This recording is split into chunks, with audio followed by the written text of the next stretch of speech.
नमस्कार मु बसंत आपण मानक पई नेकी आसीची आज सकाळर केतोटी गुरुत्वपूर्ण खबर सेतिपई वीडियो को शेष पर्यंत देखिबा को मोर अनुरोध चलंतु आज सकाळर खबर उपरे नजर पकाइबा। प्रथम खबर आसंता फेब्रुआरी 21 तारिख रु आरंभ हेबो मैट्रिक परीक्षा। मार्च 6 तारिख पर्यंत परीक्षा चलिबो। आज मैट्रिक परीक्षा सूची प्रकाश करिछि माध्यमिक शिक्षा परिषद बीएसई। 21 तारिख रे प्रथम भाषा ओडिया परीक्षा हेबो। 24 तारिख रे द्वितीय भाषा इंग्रजी परीक्षा हेबो। 27 रे गणित और मार्च 1 रे विज्ञान परीक्षा हेबो। मार्च 3 रे सामाजिक विज्ञान और 6 रे तृतीय भाषा हिंदी बा संस्कृत परीक्षा हेबो बोली माध्यमिक शिक्षा परिषद पक्षरु कहा जायछि। सकाळ 9 टारु दिन 11:30 पर्यंत चलिबो एही परीक्षा। गणित परीक्षा पई अधिक 15 मिनिट समय दिया जिवो। सेही दिन परीक्षा सरिबो 11:45 मिनिट रे बोली खबर मिलिछि। परवर्ती खबर एणिकी परीक्षा रे कॉपी कले 5 वर्ष हेबो जेल। केंद्रर मार्गदर्शन रे ओडिशा विभिन्न सरकारी चाकरी पई नुवा नीति आपणाइछि। चाकरी पई हेउथिबा परीक्षा बा इंटरव्यू रे असाधु उपाय को रोक देबा लागि सरकारक पक्षरु एही नियम रे कड़ा दंड विधान करा जायछि। ओडिशा सरकारक विभिन्न सेवा पई परिचालित हेउथिबा परीक्षा रे जदि केही असाधु उपाय आपणाउछंती तेबे तांक पई 5 वर्ष जेल और 10 लाख टंका जरिमाना दंड व्यवस्था करिसंती सरकार। नुवा नियमावली अनुसार असाधु उपाय आपणाउथिबा परीक्षार्थीक लागि 5 वर्षर जेल दंड एवं 10 लाख टंका जरिमाना व्यवस्था करा जायछि। जदि एहा कोनोसी परीक्षा नियंत्रण करुथिबा संस्था हुए ताहाले एही जरिमाना 1 कोटी को पहुंचिबा सह संपृक्त एजेंसी को कोनोसी परीक्षा परिचालन लागि प्रतिबंधक जारी करने को कैबिनेट प्रस्ताव ग्रहण करिसेंती बोली खबर मिलिछि। परवर्ती खबर पानी बोतल देले मिलिबो चॉकलेट। ऊपर और तल पड़िया रे हेबो 6टी स्टॉल। चलित वर्ष प्लास्टिक मुक्त बालीयात्रा आयोजन करने को नहीं विशेष किछि योजना नथिबारु असंतोष वृद्धि पाइबा पर कटक महानगर निगम सीएमसी पक्षरु तत्परता प्रकाश पाइछि। सीएमसी सैनिटेशन विभाग द्वारा एथिपई जिला प्रशासन द्वारा आलोचना करा जाइछि। एक नियारा उद्यम करा जिवो। एथिरे कोनोसी लोक पानी बोतल एणे तेणे न फोपाड़ी प्लास्टिक बोतल संग्रह केन्द्र रे पैठ करिले सेमानंकु ताहा बदल रे कैडबरी कंपनी रो चॉकलेट प्रदान करा जिवो बोली निष्पत्ति होइछि। जहा द्वारा बालीयात्रा रे प्लास्टिक आवर्जना को सहजरे संग्रह करा जाई पारिबो बोली कर्तृपक्ष आशा व्यक्त करिसंती बोली खबर मिलिछि। परवर्ती खबर चाषीक स्वार्थ रे बाधा देले जेल पठा जिवो। बीजेपी पक्षरु आयोजित समवाय सप्ताह पालन उत्सव रे दुर्नीतिखोरंकु मुख्यमंत्री मोहन चरण माझी चेतावनी दैछंती। चाषीक स्वार्थ रे बाधा आसिले क्षमा दिया जिवो नाही, सीधा जेल पठा जिवो। समवाय आंदोलन को तृणमूल स्तर रे पहुंचाइबा पई सरकार चेष्टित अछंती। जिए सेथिरे विभ्राट सृष्टि करिवे सेमानंक उपरे सरकारंक कड़ा नजर रहिछि। आवश्यक पड़िले झारपड़ा जेल रे व्यवस्था तांक पई अछि बोली मुख्यमंत्री चेतावनी दैथिबार खबर मिलिछि। परवर्ती खबर आज ठारु कटकर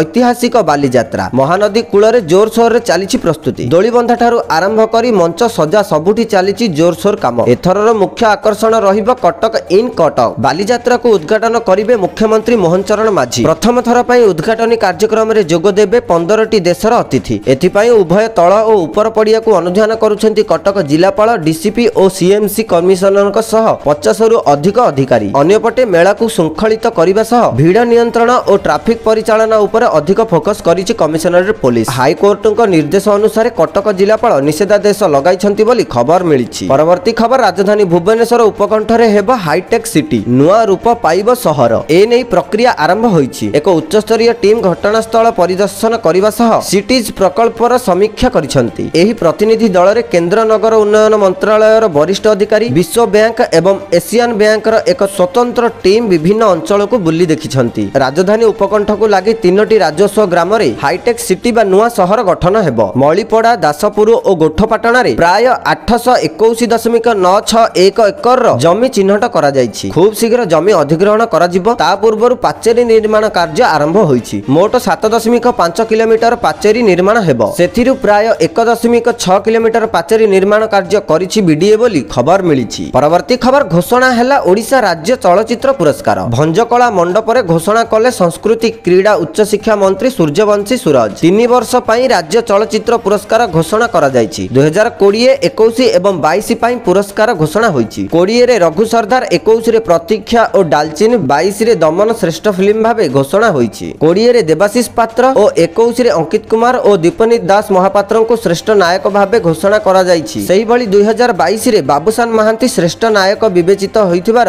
खबर मिलिछि। परवर्ती खबर मध्याह्न भोजन मूल्य रे प्रति विद्यार्थी प्रति 1 टंका वृद्धि घोषणा। पिलामानक कुपोषण और पुष्टिहीनता दूर करिबा पई पीएम पोषण योजना कार्यकारी हेउछि। राज्यर 50,000 रु ऊर्ध्व प्राथमिक और उच्च प्राथमिक विद्यालय रे हाराहारी 43 लाख छात्र छात्री एही मध्याह्न भोजन योजना रे उपकृत हेउछंती। वर्तमान एही योजना रे सरकार प्रत्येक प्राथमिक छात्र छात्री 5 टंका 90 पैसा और उच्च प्राथमिक छात्र छात्री 8 टंका 82 पैसा दैनिक पड़ी मूल्यर खर्च धार्य करछंती। वर्तमान बजार दर वृद्धि को दृष्टि रे रखी सरकार दैनिक पड़ी मूल्य उपरे प्रत्येक छात्र छात्री 1 टंका लेखाएं वृद्धि करिबा पई मुख्यमंत्री घोषणा करथिले बोली खबर मिलिछि। परवर्ती खबर ए जाई सुभद्रा टंका पाई नथिबा महिला मानक पई बड़ अपडेट। परामर्श देले उपमुख्यमंत्री प्रभाती परिडा। हिताधिकारी को श्रीमती प्रभाती परिडा किछि गुरुत्वपूर्ण परामर्श दैछंती। गोटिए अकाउंट सह गोटिए मोबाइल नंबर लिंक करने को से परामर्श देइछंती। प्राय 5 लाख आवेदनकारी बैंक सह लिंकेजन होइनी। बैंक अकाउंट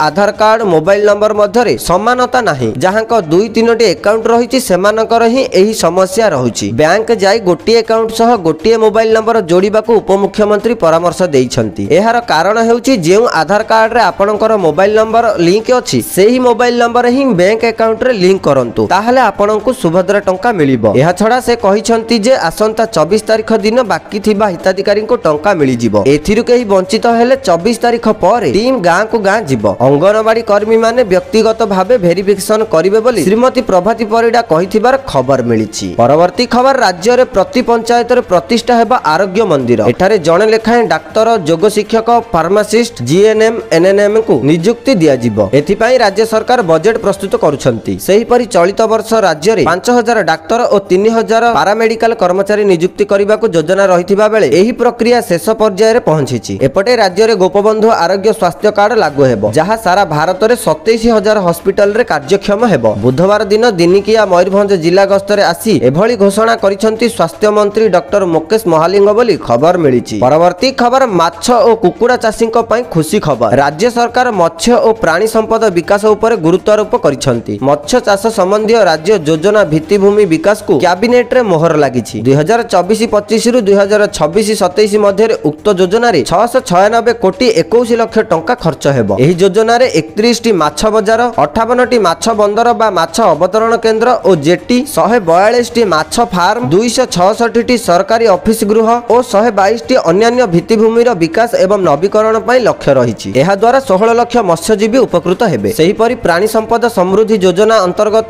कुकुट उन्नयन उपयोजना रे 5 वर्ष रे 1031 कोटी टंका खर्च करा जिवो। 2024-25 रु 2028-29 पर्यंत चालिबाकु थिबा एही योजना रे 3,73,928 चाषी और महिला एसएसजी उपकृत हेबे। एहा द्वारा अतिरिक्त भावे वार्षिक 95.58 टीएमटी कुकुड़ा मांस और दैनिक प्राय 5.5 लाख अंडा उत्पादित हेबो बोली खबर मिलिछि। परवर्ती खबर आसंता 20 तारिख रु बरगढ़ रु आरंभ हेबो धान संग्रह। नवेम्बर 22 रे संबलपुर एवं पर सबु जिल्ला रु धान संग्रह प्रक्रिया आरंभ हेबो। 15 तारिख रु चाषी को टोकन दिया जिवो एवं नवेम्बर 20 रु डिसेम्बर 7 जाए धान संग्रह चलिबो। धानर सर्वनिम्न सहायक मूल्य बा एमएसपी क्विंटाल पिछा 2300 टंका प्रदान करा जिवो। डिसेम्बर 8 तारिख ठारू 2300 टंका सहित अतिरिक्त 800 टंका चाषी बैंक खाता को 48 घंटा मध्य डीबीटी जरिए प्रदान करा जिवो। एने मुख्यमंत्री कार्यालय पक्षर सूचना दिया जायछि। डिसेम्बर मास 8 तारिख रे बरगढ़ जिला सोहेला ठारे एक राज्य स्तरीय कृषक समावेश आयोजन माध्यम मुख्यमंत्री कृषक मानक धानर क्विंटाल पिछा अतिरिक्त 800 टंका प्रदान करिवे। चाषी मानक टोकेन प्रदान 15 तारिख आरंभ हेबो बोली सूचना दिया जायथिला। जिलापाल माने चाहिले टोकेन र समय सीमा को 7 दिन पर्यंत वृद्धि करि परिबे बोली खबर मिलिछि। परवर्ती खबर अग्निशम विभाग रे होमगार्ड को पई 10% संरक्षण मिलिबो। बुधवार हाईकोर्ट ए संपर्कित मामला रे गुरुत्वपूर्ण राय प्रदान करिसंती। एही अवसर रे अदालत कहिसंती जे अग्निशम सेवा एक गुरुत्वपूर्ण विभाग। अनेक जरूरीकालीन सेवा अग्निशम कर्मचारी द्वारा होइथाय। एहा द्वारा नियुक्ति प्रक्रिया रे विलंब हेबा उचित नुहे। जदि नियुक्ति प्रक्रिया रे कौनसी प्रकार विलंब हुए ताहा परोक्ष रे जनसाधारण को क्षति पहुंचाइबो। एथिसह नियुक्ति प्रक्रिया उपरे जेउ रहितादेश जारी होइतिला से सब हाईकोर्ट हटाई दैछंती बोली खबर मिलिछि। परवर्ती खबर कॉम्पिटिटिव परीक्षा प्रस्तुति पई आशायी को सहाय्य करिवे भारत सरकार। वर्ष 2029 सुद्धा सरकार 12.5 लाख मेधावी को सहायता प्रदान करिवे। एही पदक्षेप द्वारा गरीब श्रेणीर छात्र छात्री को प्रस्तुति रे सहायता मिलिबो। टाइम्स ऑफ इंडिया रिपोर्ट अनुसार केंद्र शिक्षा मंत्रालय 2 दिन व्यापी चलिथिबा बैठक रे राज्य सरकारक सहित एही योजना विषय रे आलोचना करिथिले। एही बैठक रे मुख्य लक्ष्य थिला नुआ शिक्षा नीति 2020 को सठिक रूपे लागू करिबा। साथी योजना माध्यम रे सरकार प्रतियोगिता मूलक परीक्षा प्रस्तुति पई डिजिटल माध्यम रे बिना मूल्य रे पाठ्य सामग्री जोगाई देबे। एही योजना माध्यम रे एआई प्रचलित व्यवस्था करिबा पई आईआईटी एवं एम्स भली अनुष्ठान सहित मिलित भाबे कार्य करिवे बोली खबर मिलिछि। परवर्ती खबर पूर्व बीजेडी ବିଜେଡି ସରକାରଙ୍କୁ ପୁଣି ଟାର୍ଗେଟ କରିଛନ୍ତି ମୁଖ୍ୟମନ୍ତ୍ରୀ ମୋହନ ଚରଣ ମାଝୀ। ସମବାୟ ସପ୍ତାହ ପାଳନ କାର୍ଯ୍ୟକ୍ରମରେ ଯୋଗଦେଇ ପୂର୍ବ ସରକାରଙ୍କୁ ମୋହନ କଡ଼ା ସମାଲୋଚନା କରିଛନ୍ତି। ସେ କହିଛନ୍ତି ଗତ ସରକାର ଚାଷୀଙ୍କୁ କଥା ଦେଇ କଥା ରଖିନଥିଲେ। ସୋହେଲାରେ କହିଲେ ଚାଷୀଙ୍କୁ 100 ଟଙ୍କା ବୋନସ୍ ଦେବେ, କିନ୍ତୁ ଦେଲେନି, ବରଂ ଚାଷୀ ଆତ୍ମହତ୍ୟା ଦେଖା ଦେଇଥିଲା। କିନ୍ତୁ ଆମ ସରକାର ଆସୁ ଆସୁ ବଡ଼ ପଦକ୍ଷେପ ନେବା ପାଇଁ ଯାଉଛୁ। କ୍ୱିଣ୍ଟାଲ ପିଛା ବୋନସ୍ 800 ଟଙ୍କା ଦେବାକୁ ବ୍ୟବସ୍ଥା କରିଛୁ ବୋଲି ମୁଖ୍ୟମନ୍ତ୍ରୀ କହିଛନ୍ତି ବୋଲି ଖବର ମିଳିଛି। ପରବର୍ତ୍ତୀ ଖବର ବଢିଲା ରିଟର୍ଣ୍ଣ ଫାଇଲ। ମଧ୍ୟବିତ୍ତଙ୍କ ଉପରୁ କମିଲା ଟିକସ ବୋଝ।